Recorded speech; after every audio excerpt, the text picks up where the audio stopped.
संत रामपाल जी महाराज की पुस्तें, उनका सत्संग अक्सर नकली धर्म गुरुओं को विचलित कर देती है। आज मैं बात कर रही हूँ देवकी नंदन ठाकुर जी की। संत रामपाल जी महाराज की पुस्तकों में ऐसा क्या है कि वो देखकर उन्हें बौखला उठे, तिलमिला गए। संत रामपाल जी महाराज तो सभी धर्म के सभी गुरुओं की लिखी हुई पुस्तकों को पढ़ने को कहते हैं और कहते हैं कि अपने शास्त्रों से मिलाइए, और जब शास्त्रों से आपको प्रमाणित ज्ञान मिल जाए तब मेरी भक्ति में आइए, तब मेरे सत्संगों को सुनिए। उन्हें भीड़ इकट्ठा नहीं करना है, बल्कि शास्त्रों में जो प्रमाणित है, जो सद्भक्ति है, वो बताते हैं संत रामपाल जी महाराज। तो देवकी नंदन जी ठाकुर इन पुस्तकों को देखकर क्यों तिलमिला गए, देखिए इस वीडियो में।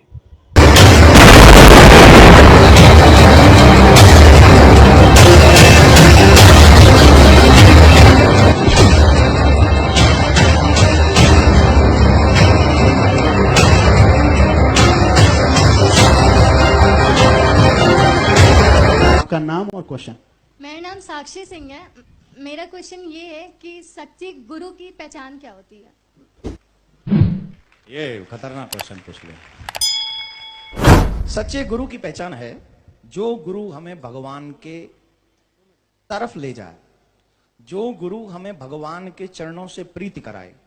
सच्चा गुरु वही है जो हमें अपनी पूजा करने के लिए न कहे, जो हमें भगवान की पूजा करने के लिए प्रेरित करे, जो हमारा संबंध ईश्वर से स्थापित कराए, जो परंपरागत तरीके से हमारे यहाँ, जैसे हमारा जो निम्बार्क संप्रदाय वो 5000 वर्ष पुराना है। हम उसके कोई बहुत बड़े मठाधीश नहीं है, हम तो आपकी तरह एक सेवक है उसमें, लेकिन उस परंपरा को आगे इसलिए निभा रहे हैं जिससे हम और आप सब चलकर राधा कृष्ण के चरणों की पूजा करें और उस धर्म को आगे बढ़ाएं।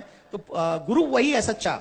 मैंने एक दिन बताया था, गुरु वही जो हरि मिलावे, गुरु वही जो विपिन बसावे, गुरु वही है जो हमें प्रभु से मिलने के लिए प्रेरित करे, प्रभु से मिलवावे, वृंदावन में वास करावे, और गुरु वही जो संत सिवावे। गुरु वही है जो संतों की सेवा करने के लिए, धर्म के पद चिन्हों पर चलने के लिए हमको प्रेरित करे। गुरु वही नहीं है कि सिर्फ दक्षिणा लाओ और हमें दे जाओ और हमारी पूजा करो, हम ही सब कुछ है, हमारी पूजा कर लो त्रिलोकी मिल जाएगी, ऐसा उपदेश देने वाले और मंदिरों में अपना ही छवि था। आजकल देख रहे हैं ना आप, अभी मेरे पास में किताब आई, कल आपको मिली होगी, ये सब बांटी गई।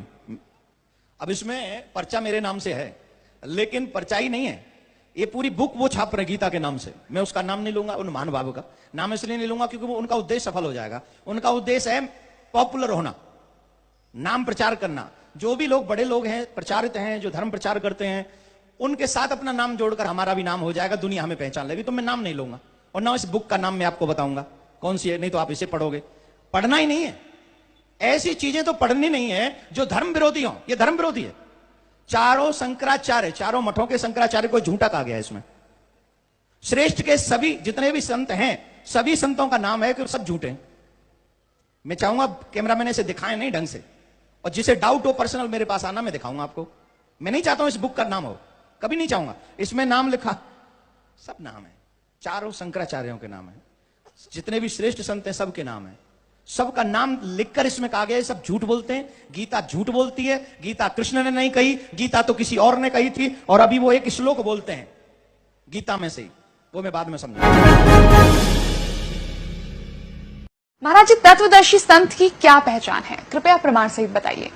गीता अध्याय नंबर 15 के श्लोक नंबर 1 से 4 में कहा है कि उल्टा लटका हुआ संसार रूपी वृक्ष है, और जो संत इसके सभी विभागों से परिचित है, नारे नारे भाग बता देगा, वो तत्वदर्शी संत है।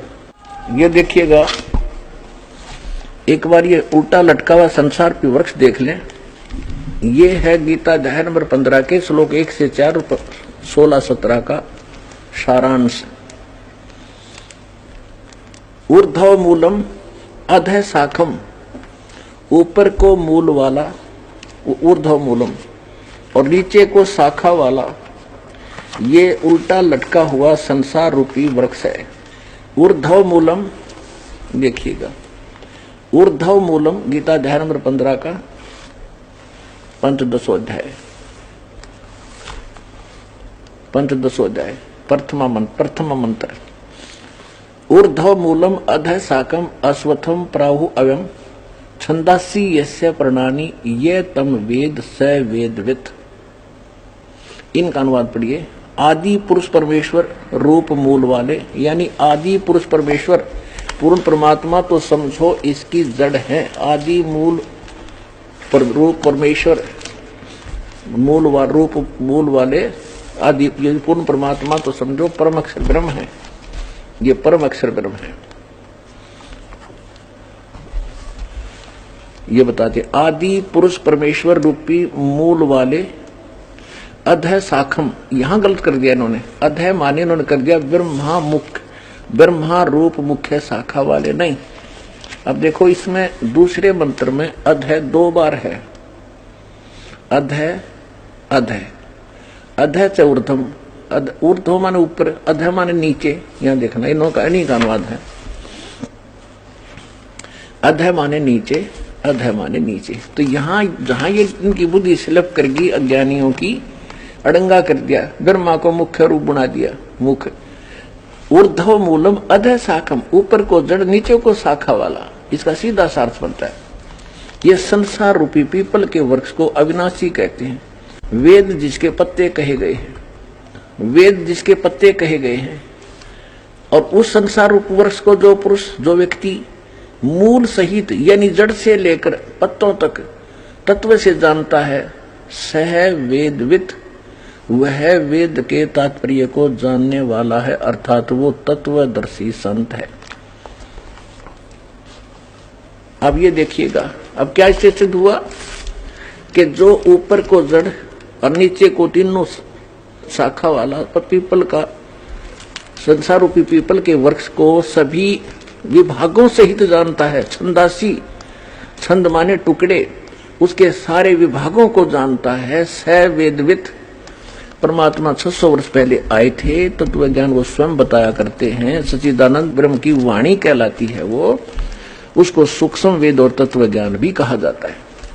उसमें परमात्मा ने 600 वर्ष पहले अपनी वाणी में कहा है, अक्षर पुरुष एक पेड़ है, निरंजन वाकी डारे, तीनों देवा शाखा है, भाई पाते रूप संसार। ओए होए, ये भगवान, इन बातों तो भगवान पहचान लो जिनको हमारे विद्वान पुरुष महर्षि मंडलेश्वर नहीं समझ सके इस गीता के आशय को। और परमात्मा ने 600 वर्ष पहले अपने तत्व ज्ञान में लिख रखा है कि अक्षर पुरुष एक पेड़ है, जमीन से जो बाहर दिखाई देता है उसको पेड़ कहते हैं, तुरंत जो बाहर का हिस्सा है उसको अक्षर पुरुष कहा है परमात्मा ने। और उससे फिर एक डार निकलती हो उसको सर पुरुष ज्योति निरंजन कहा है। गीता अध्याय नंबर 15 के श्लोक नंबर 16 और 17 में 3 पुरुष है, सर पुरुष, अक्षर पुरुष और उत्तम पुरुष तू अन्य। परमात्मा उदारता ये लोक तरम आविश्य विभर्ती अवेश्वर है, जो सबका धारण पोषण करता है वो श्रेष्ठ भगवान, वास्तव में अविनाशी परमात्मा जिसको परमात्मा कहा जा सकता है, वो तो एक सरपुरुष अक्षर पुरुष से अन्य है। और वही तीनों लोकों में प्रवेश करके सबका धारण पोषण करता है। यानी वृक्ष का धारण पोषण मूल से होता है, और मूल कौन है? वो परम अक्षर ब्रह्म है। तो परमात्मा ने स्वयं बताया था अक्षर पुरुष एक पेड़ है और सरपुरुष वाकी डार, ज्योति निरंजन कहो, सरपुरुष कहो, और तीनों देवा शाखा हैं, रजगुण ब्रह्मा, सतगुण विष्णु, तमगुण शिव जी और पात रूप संसार। अब मूल रह गया, उन्होंने मूल का जिक्र नहीं किया इसमें। मूल को बताने के लिए दास भेजा। यदि कोई यहां आकर अननोन स्थान पर कोई जाकर खड़ा हो जा और कहे कौन है तू, वो कहते मैं डीसी हूं, चल अपना काम करे, होगा डीसी। और उसके साथ कोई उसका गनमैन हो या कोई और अधिकारी हो, वो जाके कभी हटियो डीसी साहब आ गए, अच्छा डीसी साहब आ गए, तो सारे एक तरफ हो जा। तो ऐसे स्वयं परमात्मा ये कस थोड़ी सी छोड़ गए, सारे नौकर हो तो ये दास भेज दिया उनका नौकर, हट जाओ भाई, ये परमात्मा है और ये है वो परमात्मा, अरे सब न मानने पड़ेंगे क्योंकि ये परमात्मा ही है। अब देखिएगा ये उल्टा लटका हुआ संसार रूपी वृक्ष, इसका पूरा चित्र देखो, ठीक है। अब यहां बताया परमात्मा ने, ये देखिएगा ये जमीन से बाहर जो दिखाई देता है ये हिस्सा, इसको कहा कि अक्षर पुरुष एक पेड़ है। ये तना तो अक्षर पुरुष है और सरपुरुष वाकी डार, ये ज्योति निरंजन काल, और तीनों देवा शाखा है, भाई पाते रूप संसार। हम तो यहां पर हैं। जैसे कि आपने देखा कि देवकीनंदन ठाकुर जी क्यों तिल मिला रहे हैं इन पुस्तकों को देखकर, जबकि संत रामपाल जी महाराज ने जो पुस्तकें लिखी है वो शास्त्रों से प्रमाणित है। सद्भक्ति के बारे में बताया, असली परमात्मा के बारे में बताया है। तो संत रामपाल जी महाराज बताते हैं असली सद्भक्ति, असली परमात्मा के बारे में। और उन्होंने जो पुस्तकों में लिखा है वो खुद से नहीं छापा, बल्कि वो शास्त्रों से प्रमाणित है और सद्भक्ति का ज्ञान है उसमें। संत रामपाल जी महाराज की जो भी पुस्तकें हैं वो हिंदू धर्म का विरोध नहीं करती, बल्कि हिंदू धर्म को, सनातन धर्म को स्थापित करती हैं, नए ज्ञान के बारे में बताती है, शास्त्र अनुकूल साधना के बारे में बताती हैं। तो आपका इस बारे में क्या राय है, अपनी कमेंट बॉक्स में अपना कमेंट कीजिएगा। और मैं मिलूंगी फिर से आपसे एक नए वीडियो के साथ। तब तक के लिए नमस्ते, राम राम सभी।